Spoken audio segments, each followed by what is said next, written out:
Bonjour Christian Kuger. Je vais vous laisser nous parler de vos œuvres, comment vous avez commencé, ce que vous parlez à travers ces tableaux et votre histoire en fait. À vous Christian Kuger. Merci beaucoup. Donc on est ici à la Triennale. J'ai été invité à travers le ministère de la Culture au Rwanda. Ils m'ont fait commissionnaire de ce projet, de pouvoir représenter le Rwanda à travers un pavillon où vous voyez ici des œuvres d'art que j'ai produites moi-même. Les œuvres d'art, en un résumé, c'est vraiment d'abord une recherche de l'identité. C'est une recherche de renouer, puisque j'ai vécu dans la diaspora rwandaise. À l'extérieur, c'était une possibilité de renouer avec les racines qui, pendant longtemps, n'étaient pas encore accessibles. Donc voilà, j'ai fait un travail de recherche, j'ai regardé avec quoi j'ai une résonance et chaque peinture représente cette recherche de l'identité pour me compléter. Parce que quand on vit à l'extérieur, on a des questions d'identité souvent. Et j'ai eu la chance, bien sûr, maintenant de retourner au pays. Et j'avais le besoin de m'exprimer et de faire une recherche artistique vers la culture rwandaise et ce que ça fait avec moi après. Donc c'est d'un côté une recherche de la culture rwandaise, mais de l'autre côté, c'est une recherche personnelle, de se découvrir personnellement. Voilà. Donc, de quoi s'agit-il exactement quand vous parlez à travers vos œuvres? Qu'est-ce que vous cherchez cette identité, oui. Recherchez cette ressource? Oui. Expliquez-moi bien ce que ça veut dire vraiment. Oui, donc ce que je peux dire, c'est quand on n'a pas, du moins c'est mon impression, c'est quand on a plusieurs cultures en soi-même, quand on a un côté en soi qu'on ne connaît pas, on a un problème d'identité souvent. En mon cas, c'était le cas et il fallait que je fasse cette recherche approfondie. Par exemple, il y a une œuvre qui s'appelle Agachiro. Agachiro, que la dignité vient de soi-même, qu'on doit créer ça nous-mêmes. C'était quelque chose qui m'a inspiré déjà parce que je ne connaissais pas d'abord et après quand j'ai appris de cela, je dis c'est phénoménal, c'était une clé du Rwanda pour créer le Rwanda qui existe, le Rwanda qu'on a aujourd'hui. Donc c'était une recherche à profondeur de trouver des thèmes auxquels moi je peux relier quelque chose personnellement aussi, dans mon expérience. Il y a des choses qu'on fait dans la vie de chaque jour où on n'est pas sûr de soi-même pourquoi on les fait.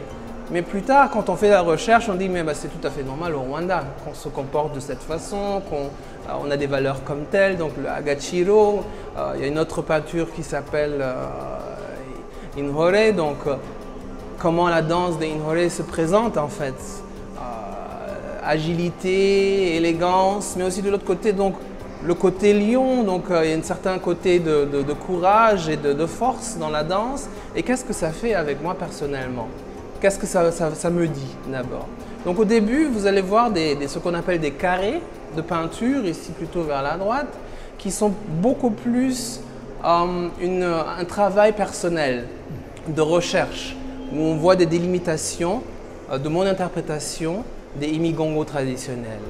De l'autre côté, on voit déjà l'intégration de ce côté de la culture rwandaise, point de vue esthétique, et je me libère et je touche à des thèmes qui sont plus globaux. Plus simplement local, je deviens plus global dans mon expression. Voilà. Donc il y a deux thèmes qui sont très connus. Bon, d'un côté c'est le Agachiro, de l'autre côté le Ubumuntu. Donc je suis pour une tradition très connue aussi dans le continent. Et c'était mon travail de nouer et de voir ce que ça fait avec moi. Et ça complète l'identité. On se sent plus... on a un équilibre tout à coup qui se met en place. Voilà. Vous parlez de Ubuntu ou Ubumunu? Ubumuntu. Expliquez-moi un peu cette œuvre-là. Cette œuvre, c'est une œuvre qui... c'est qu'on est tous connectés en fait. C'était ça l'apprentissage d'abord en profondeur. Je suis parce que tu es. Sans toi, je ne peux pas être. je ne peux pas me reconnaître sans toi. Qui est quelque chose que moi-même, je commençais à comprendre. Si on veut accéder à l'infini, c'est à travers l'autre. Si on veut s'étendre et grandir et avancer dans son identité, cette attitude donne la possibilité, la compréhension qu'on est tous connectés. À travers cela, d'abord, le comportement change, bien sûr, envers l'autre. Et ça ne se réduit pas simplement à l'humain, ça continue vers la nature. Ça va dans des différentes zones, dans des dimensions différentes. Donc le Bumuntu, c'était quelque chose où j'ai vu au Rwanda que c'est très important dans la profondeur, dans la philosophie, une valeur importante qui m'a vraiment touché, vu surtout les temps dans lesquels on doit être connecté. On doit comprendre qu'on est relié. On est beaucoup d'humains sur notre terre, donc cette attitude nous donne la possibilité de comprendre ça. Donc dans cette œuvre ici, qui est une œuvre vraiment qui est vraiment en profondeur, parle bien sûr du Rwanda en soi, mais en même temps monde entier est en train de réfléchir bien sûr sur son identité et quelles sont les valeurs dans l'avenir. J'ai vu qu'il y a aussi Umurinzi, oui. Tableau qui... Donc Umurinzi, j'ai entendu c'était un arbre sacré. C'était mon interprétation de ce qui est sacré et ce qui doit être protégé. Et quand on a une identité, il y a toujours deux côtés de l'identité. D'un côté, l'identité vous informe, vous dit comment vous mangez, comment vous parlez, comment vous vous comportez. C'est comme un blueprint. Mais de l'autre côté, si ça vous limite, vous ne pouvez pas accéder à toute information. Donc Umurinzi, c'était une interprétation à moi personnellement qui donne une sorte de protection. Avec toute l'identité qu'on prend en nous, en même temps, il faut être assez flexible sur les côtés pour être ouvert à d'autres informations qui complètent cette identité culturelle, biologique, etc. Voilà. Alors, je vais continuer parce que c'est très joli les noms que je vois ici. Il y a aussi Ibigabiro, par exemple. Oui. Tableau Ibigabiro. Oui, tout à fait. Donc, ça veut dire quoi? Bon, Ibigabiro, c'était une information que j'ai eue dans une discussion. Souvent, c'est ça l'inspiration, des discussions avec des Rwandais. Donc, Ibigabiro, donc un arbre qu'on a planté. Arbre du roi, si j'ai bien compris, mais aussi dans une certaine philosophie. Pourquoi on le plante? On plante un arbre quand quelqu'un meurt, d'après ce que j'ai appris. Mais pourquoi on le plante? C'est pour que l'information des ancêtres est accessible à tout le monde après la mort. Ibigabiro aussi, c'est l'héritage pour moi. Donc l'héritage, cet arbre qui nous donne un héritage et qui nous informe, qui est une source, qui nous informe pour l'avenir qu'on veut créer. Et Ibigabiro a un second titre qui s'appelle « Who do you think you are ?» Donc ma recherche, c'est très intéressant, ma recherche personnelle a été aussi une recherche qui était parallèle à la recherche du pays, de son identité en même temps, en parallèle. Ce n'est pas parce que je le voulais, mais je remarquais que c'était ça qui s'est passé après, donc justement, le génocide. Donc il y a des gens qui ont travaillé, ont fait des discours, ont fait des dialogues, pour se retrouver qui sommes-nous comme Rwandais, ceux qui sont de l'extérieur, de l'intérieur, tout le monde. Et Ibigabiro était une des choses qui me donnait accès à cette information. Qu'est-ce qu'est le Rwanda? Qu'est-ce qu'était le Rwanda avant la colonisation? Tous ces thèmes sont dedans dans cette peinture. Voilà. Alors, je vois qu'il y a aussi Kumenya, Koroshya Ubuzima. Oui. On peut commencer par Koroshya Ubuzima. Donc Koroshya Ubuzima, c'est très intéressant, c'est une expérience personnelle. J'étais dans une situation où je forçais les choses et on me disait Koroshya Ubuzima, donc take it easy, donc prends du recul. Et je ne savais pas que ça faisait partie d'un dicton rwandais, devoir de prendre du recul, de se reposer d'abord avant de continuer. Quand on est devant un mur, il y a peut-être d'autres options si on se calme. Et ça m'a tellement inspiré puisque dans l'art, quand vous travaillez dans l'art, souvent vous voulez avoir un succès le lendemain déjà. Mais cette philosophie me donna quand même une sorte d'inspiration de dire ok, toute chose a son temps, calme-toi, les choses vont venir. Donc voilà, c'était l'inspiration de base de cette peinture qui plus tard a bien sûr eu des discussions à ce propos, d'où ça venait en origine. Mais pour moi personnellement, c'était une discussion dans le travail de chaque jour et je ne savais pas justement qu'on avait ça comme philosophie, quoi, ou bon, comme on dit en anglais, take it easy. Et je trouvais ça tellement bien, j'ai dit ouais, c'est quelque chose que j'ai besoin d'intégrer en moi. Et voilà, donc toute une peinture s'est mise en œuvre à ce propos dans toute dimension où j'en ai besoin. Voilà. Il y a autre Kumenya. Kumenya. Kumenya est une pièce centrale de mon travail. Kumenya, qui veut dire savoir, donc je sache. Et ce que je trouvais très intéressant, c'est que savoir, du moins dans la tradition ou dans les discussions que j'avais, c'est savoir est une transmission aussi, n'est pas simplement apprendre par cœur, c'est pas simplement de l'information, c'est une transmission en même temps. Donc ce qui s'est passé avec moi dans mes œuvres d'art, c'est que j'avais une transmission puisque j'étais entouré des Rwandais bien sûr, qui me répondaient bien sûr aux questions que j'avais. Et Kumenya est devenue une pièce centrale quand une partie de ces informations commençait à devenir partie de moi-même. Donc j'ai dit, Kumenya maintenant peut m'ouvrir, en fait, je sais certaines choses, peut m'ouvrir un autre univers en moi. Puisque maintenant, je ne me pose plus cette question. Maintenant, je peux avancer dans d'autres dimensions. D'où vient Kumenya? Donc, vraiment pas l'information, it's no data, c'est transmission directe de personne en personne, c'est énergétique, c'est émotionnel et c'est en observant la personne avec qui on parle. Donc, c'est comme ça la transmission que j'ai vécue. Toutes ces œuvres d'art que j'ai faites. C'était toujours une transmission. Jamais je lis un livre et voilà. Non, c'était vraiment transmission d'une personne à une autre à travers du dialogue. Voilà. Désolé, je vais tout savoir. Oui. Alors, Umulinzi. Umulinzi. Il y a le tableau Umulinzi ici aussi. Oui. Donc, Umulinzi, bon, on dit que c'est un arbre sacré au Rwanda, très important. Et pour moi, c'était une étape après Kumenya, qui veut dire, maintenant si tu intègres des parties de toi, de ton identité culturelle, biologique, sociale, maintenant ne te limite pas en même temps. On peut devenir esclave de son identité. Donc Umulinzi est devenu un protecteur, une protectrice en fait en mon cas, qui en elle me protège symboliquement de rester ouvert à toute possibilité de m'élargir en fait.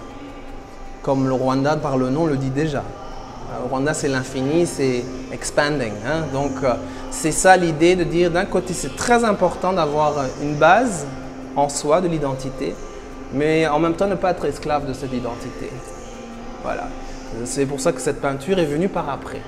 Parce que maintenant j'avais compris, ok voilà, il y a certaines choses, je m'identifie énormément avec. C'est super, je me sens plus à l'aise, je me sens plus complet, bien sûr, à travers ce voyage que j'ai fait. Mais en même temps, maintenant, je dois faire attention, bien sûr, de dire, bon, il n'y a pas que ça. Parce qu'on a tendance parfois trop à rentrer dans une direction, c'est possible. Donc j'ai dit, non, juste milieu, tu intègres ton côté rwandais. Voilà. Mais tu es, toi, d'abord, comme personne individuelle. Voilà. Alors, on termine par Amahoro. Oui. Le tableau Amahoro. Amahoro est une image qui m'a touché personnellement énormément. Mais qui aussi, par la création, comment ça s'est développé. J'avais d'abord mis du bleu, j'avais mis du jaune et j'avais le titre Exodus. C'est tout ce que je savais. Je suis parti au Rwanda. Quand je suis revenu du Rwanda, la crise de l'Ukraine s'est passée. Et j'ai dit, bon, c'est les couleurs du drapeau de l'Ukraine en même temps. Il faut que je peigne cela. Parce que migration est un thème qui va nous toucher, je pense, dans notre monde, dans l'avenir où on va aller, va être quelque chose qui va toucher l'humanité en général. Et on doit savoir comment jongler avec ce phénomène. Donc, la peinture est devenue quelque chose d'un amalgame, d'un côté de mon espoir, de ce que j'espère pour l'humanité, de l'autre côté aussi mes peurs, bien sûr. Parce que c'est très apocalyptique, donc on se demande, wow, les temps dans lesquels on est sont vraiment pas si faciles, mais j'ai l'espoir, peut-être là le Rwanda a une raison, que bon, de ce qui a été impossible, on a fait quelque chose de possible au Rwanda. Donc j'ai espoir que notre génération encore peut mettre ça au point. Donc d'où cette juxtaposition entre Exodus, donc la migration, tout ce qui est négatif, les guerres, et de l'autre côté vraiment Amahoro, the Promised Land, donc la terre promise qu'on peut créer si on est conscient. Alors, votre nom, Nukwami, Oui. ça vient d'où? Donc Nukwami, c'est phénoménal. Donc je crois que j'avais 17 ans et je commençais à me demander, parce que je devenais artiste, j'aimais faire de l'art, j'aimais créer les choses. Puis souvent on veut un nom d'artiste et je cherchais un nom d'artiste. Mais bon, et rien ne venait. J'ai eu un rêve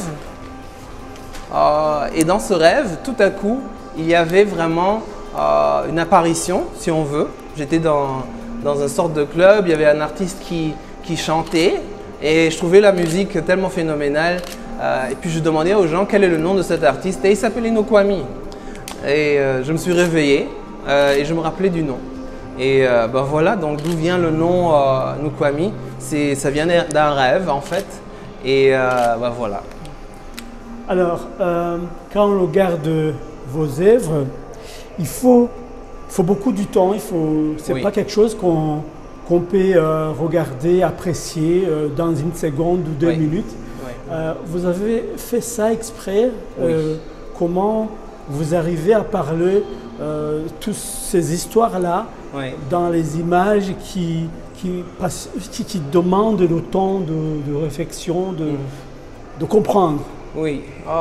Quand je commence un thème, en général, quand je veux partager mon voyage, je ne voulais pas simplement partager au niveau des couleurs ce que j'ai vécu, mais aussi ma recherche approfondie, peut-être quelque chose qu'on peut partager. C'est ce dialogue, l'expérience que j'avais et je voulais mettre plein de ces informations sur mes peintures. C'est juste aussi ma façon d'être. J'aime, en point de vue peinture, j'aime ces informations cachées, j'aime l'idée qu'on peut toujours regarder cette peinture encore et encore et encore une fois. De l'autre côté, c'est comme une sorte de carnet où j'écris mes expériences. C'est pour me rappeler aussi, personnellement, de l'expérience, des dialogues que j'avais avec des personnes, des rencontres que j'avais. Donc, ça a tellement une importance pour moi. Au lieu d'avoir un carnet dans lequel j'écris mes histoires que j'ai vécues, je fais une peinture qui me donne accès à cette information de toutes mes recherches que j'ai faites parce que ça me touche. Parce que parfois on oublie et ça me donne la chance de me rappeler en profondeur. Je dis, ah oui, c'était ça, il y avait ceci, très important, je me rappelle. Donc parfois il y a des mots, parfois du symbolisme, parfois des figurines qu'on voit dans les peintures qui me relient, me renouent à chaque fois, à chaque moment. Voilà. Merci beaucoup. Merci.